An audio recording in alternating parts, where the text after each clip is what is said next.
معاملات سارے اسی طرح نہیں چلتے، یہ معاملات ایک طریقے سے چلتے ہیں، اور ان معاملات کو ایک سمت کے ساتھ لے جانا پڑتا ہے، چاہے بڑے لوگ ہیں، چاہے اسٹیبلشمنٹ کے لوگ ہیں، کمپنی کے لوگ ہیں، جتنے بھی لوگ ہیں، ان سارے معاملات کو ایک سمت کے ساتھ چلانا پڑتا ہے، اور ان معاملات کو ایک طریقے کے ساتھ نپٹانا پڑتا ہے۔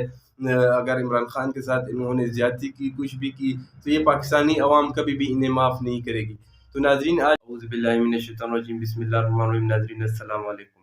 ناظرین، آج ہم بات کریں گے کہ انتخابات میں غیر ملکی کون سی کنٹری ہے، کون سا ملک ہے جس کا ہاتھ ہے امریکہ کے بعد، اور اس کے بعد ہم بات کریں گے کہ عمران خان کو جو گرین سگنل ملا ہے وہ گرین سگنل کیا ہے، اور اس کے بعد ہم بات کریں گے معیشت پہ کہ معیشت کس طرح ٹھیک ہو سکتی ہے، اور الیکشن کی تاریخ جو آئی ہے کیا یہ سچ ہے یا جھوٹ ہے، یا اس میں کتنی حقیقت ہے، یا کب تک الیکشن ہوں گے۔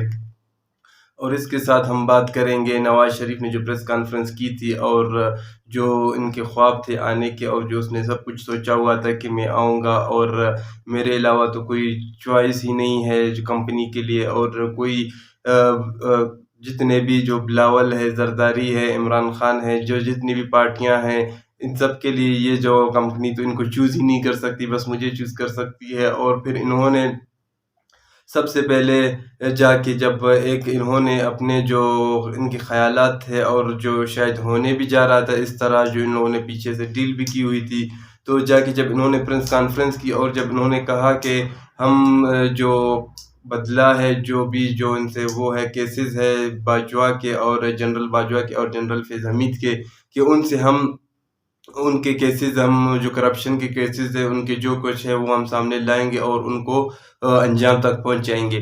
تو یہ بات کرنے کے بعد ڈائریکٹ ان کے جو سب کچھ تھے، معاملات تھے، وہ الٹے روانہ ہو گئے۔ وہ جو آنے کی تاریخ تھی وہ آگے چلتی گئی، اور کسی نے کہا کہ کیا ہوا، مریم اور شہباز نواز تینوں جو لندن بھاگنے کی کوشش میں لگ گئے۔ یہ سارا معاملات کیا تھا؟ یہ سارا معاملات یہ تھا کہ اگر ظاہر سی بات ہے کہ اگر کمپنی کی کسی ایک بندے کی بھی، اگر آرمی میں کسی ایک بندے کی بھی، یا فیض حمید ہو یا جنرل باجوہ ہو، کسی بھی بندے کی اگر ایک دفعہ ان کے کوئی فیصلہ آیا، ان کے اگر کرپشن کیسز نکلے، تو پھر جتنے بھی لوگ ہیں پیچھے ہیں یا آنے والے ہیں یا جنہوں نے کیے ہیں، پھر سب کو اسی کٹہرے میں لانا ہوگا۔ تو کمپنی یہ نہیں چاہتی کہ کبھی بھی ان کے بندے اسی طرح کٹہرے میں آئے یا ان کی کوئی بے عزتی ہو۔ اور اس کے بعد ہم یہ بات کرتے ہیں کہ انتخابات کے حوالے سے، جو انتخابات کی جو مودی گورنمنٹ ہے، انہوں نے جو نگران پاکستان کی گورنمنٹ ہے ان سے رابطہ کر کے انہیں ایک ہنٹ دیا ہے کہ اگر آپ شہباز شریف کو، نواز شریف کو یا مریم کو لائیں گے تو آپ لوگوں کے لیے آگے آسانی ہوگی۔ پہلے امریکہ سے ہنٹ مل رہے ہوتے تھے، تو ابھی پاکستان کی حالت اتنی بدتر ہونے ہو گئی ہے کیا کہ ابھی ہندوستان سے بھی پاکستان کو ہنٹ آنے لگے ہیں کہ ہندوستان کے مشورے میں پاکستان کو چلنا پڑے گا۔ ایسا تو ہرگز نہیں ہوگا، لیکن یہ جو جتنے معاملات ہیں تو یہ پاکستان کی کمزوری کو دیکھ کے پوری دنیا میں، کیونکہ وہاں G20 کانفرنس ہوئی، تو ابھی ہندوستان خود کو کچھ سمجھنے لگا ہے اور کچھ کرنے لگا ہے۔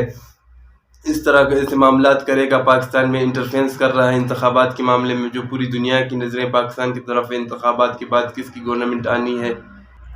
ایک طرف پاکستان کی معیشت کا یہ حال ہے، آپ لوگ دیکھ سکتے ہیں، اور بارڈر سیل ہیں، جو بلوچستان کا بارڈر ہے، جو ایران کا بارڈر ہے، باقی جتنے بارڈر ہے۔ پہلے یہ کہا جاتا تھا کہ بارڈر سے دہشت گرد آ رہے ہیں، بارڈر سے دہشت گردی ہو رہی ہے، لیکن اب بارڈر سے ایک پرندہ پر بھی نہیں مار سکتا، ایک گاڑی یا ایک بائک بھی، ایک چینی کی بوری بھی جو کہ نہیں جا رہی، تو یہ کیا ہے؟ اور $1 بھی نہیں جا رہا، یہ مکمل بارڈر سیل ہو گئے ہیں۔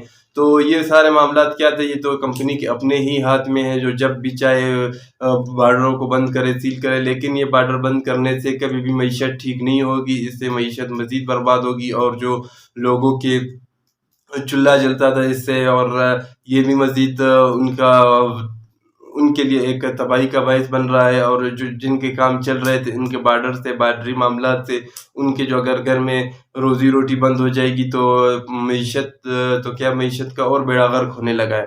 تو معیشت کے اصول یہ ہے، معیشت جیسے کہ ابھی بنگلہ دیش میں دیکھیں ہم لوگوں سے بعد آزاد ہوا ہے، لیکن ان کی معیشت ایک اصول ہوتا ہے، معیشت ایک اصول کے تحت چلتی ہے. اگر ان اصولوں پہ معیشت کے اپنے اصولوں پہ چلا جائے تو پاکستان کی معیشت ٹھیک ہوگی. یہ نہیں ہے کہ بار بار کسی ایسے لوگوں کو لایا جائے جو کرپشن میں ملوث ہے، کرپشن کے کیسز ہیں ان کے اوپر آتے ہیں، کرپشن کر کے چلے جاتے ہیں، پھر کرپشن کے کیسز معاف کروا کے پھر لایا جاتا ہے. یہ کافی ایسے معاملات ہیں جو پاکستان نے بار بار یہ غلطیاں کی ہے. الیکشن کی تاریخ کا بھی معاملہ ہے. الیکشن کی تاریخ ابھی سننے میں آیا ہے کہ جنوری کے جو لاسٹ میں الیکشن کی تاریخ دی گئی ہے، لیکن کیا یہ الیکشن کے لاسٹ تک ساری حلقہ بندیاں ہو جائیں گی، کیا سارے معاملات ہو جائیں گے، یا تو پھر یہ جو جتنے بھی معاملات ہیں یہ اسی طرح رہیں گے، یا پھر ان کو اسی طرح رکھا جائے گا. اور اس کے بعد ابھی ہم بات کرتے ہیں نواز شریف، جو انہوں نے پریس کانفرنس کر کے سارے معاملات اپنے خود ہی بگاڑ دیے. یہ سب کچھ کیا تھا؟ یہ سب کچھ یہی تھا کہ انہوں نے ایک تو معیشت کا بیڑا غرق کر دیا، پھر اوپر سے انہوں نے جو اپنے کیسز تھے وہ تو معاف کروا دیے، لیکن جو کمپنی تھی، جو پاکستان کے اسٹیبلشمنٹ تھے، ان کو انہوں نے دھمکیاں دینا شروع کر دی کہ ہم آئیں گے تو پتہ نہیں کیا سے کیا کر دیں گے. لیکن ابھی ان کو لالے کے پڑ گئے ہیں، تو ابھی اپنی پڑی ہوئی ہے کہ ابھی ہم اپنی جان کیسے بچائیں. تو اور عمران خان کو بھی گرین سگنل ملنے لگا ہے، کہ کیونکہ کمپنی کو سمجھ آ گیا ہے، جنرل عاصم منیر باجوہ کو بھی یہ سمجھ آ گیا ہے، جو چیف آف آرمی اسٹاف ہیں، کہ یہ معاملات اس طرح نہیں چلیں گے. بھلے ان کو اندر رکھا ہوا ہے، بھلے ان پہ 9 مئی کے واقعات بہت سارے تھے، لیکن ان کو کچھ ایسی ڈیل ہے، لیکن کچھ ایسا نظر آ رہا ہے جو کہ ان کی جو میڈیکل ٹیم تھی ان کو ملنے دیا جا رہا ہے، وکلا کو آسانی سے ملنے دیا جا رہا ہے.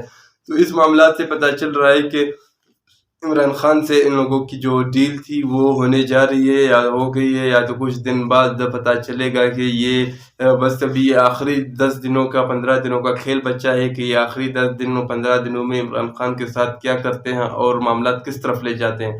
اور اگر ان لوگوں نے یہی سوچا ہوا ہے کہ عمران خان کو انہوں نے مسلسل جیل میں رکھنا ہے اور الیکشن سے باہر رکھنا ہے، تو پھر جو گلگت بلتستان کا الیکشن تھا اس میں بھی تمام پاکستان نے دیکھ لیا کہ یہ کیا معاملات ہو رہے ہیں. اور اس کے بعد اگر عمران خان کو باہر رکھا گیا تو پھر جیتے گی پی ٹی آئی، کیونکہ لوگ اپنا غصہ نکالیں گے ووٹ والے دن، جس دن الیکشن ہوگا الیکشن والے دن اپنا غصہ نکالیں گے.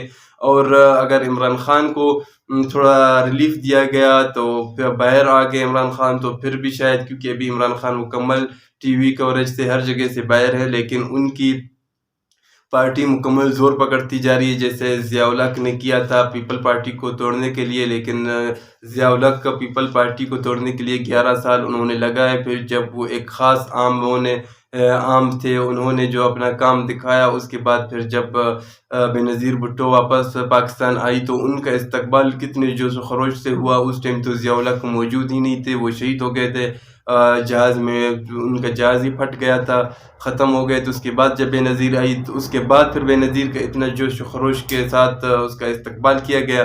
یہ سب معاملات اس طرح نہیں چلتے جو ان لوگوں نے سوچا ہوا ہے، جو یہ لوگ سوچ کے رکھے ہوتے ہیں، جو ان لوگوں نے پلان بنایا ہوتا ہے. ایک پلان ان کی طرف ہوتا ہے، ایک پلان اللہ کی طرف سے ہوتا ہے، ایک پلان پاکستانی عوام کی طرف سے ہوتا ہے. پاکستانی عوام جو ہے ان کو بتاتی ہے کہ یہ جو آپ لوگوں نے سوچا ہوا ہے، جو آپ لوگوں کا پلان ہے، یہ پلان ہرگز آپ لوگوں کا کامیاب نہیں ہوگا. عوام جس کے ساتھ کھڑی ہے وہی انہی کا پلان کامیاب ہوگا، جن کے ساتھ عوام کھڑی ہے. اگر وہ جیل میں ہو، چاہے وہ سلاخوں کے اندر ہی کیوں نہ رہیں.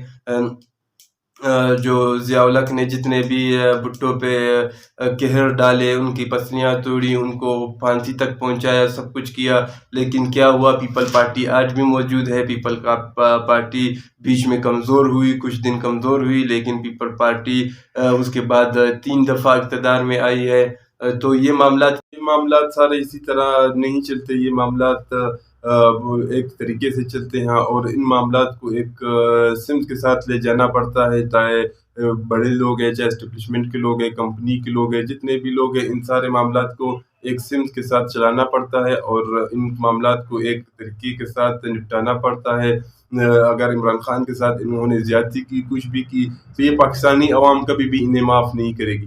تو ناظرین آج کا ولاگ یہاں تک تھا. اس کے ساتھ ساتھ مجھے دیجیے اجازت. میری ویڈیو دیکھنے کے بعد میری ویڈیو کو لائک کریں. نیچے کمنٹ میں اگر کوئی کوسچن ہو تو کمنٹ میں پوچھیں. اگلی ویڈیو میں ان کوسچن کو بھی ریسرچ کر کے آپ لوگوں کو بتا دوں گا. اور اس کے ساتھ میرے اس چینل کو لائک سبسکرائب کریں اور نوٹیفیکیشن بیل آئیکن کو دبائیں تاکہ ہر آنے والی ویڈیو آپ لوگوں تک پہنچ سکے. اس کے ساتھ مجھے دیجیے اجازت. اللہ حافظ.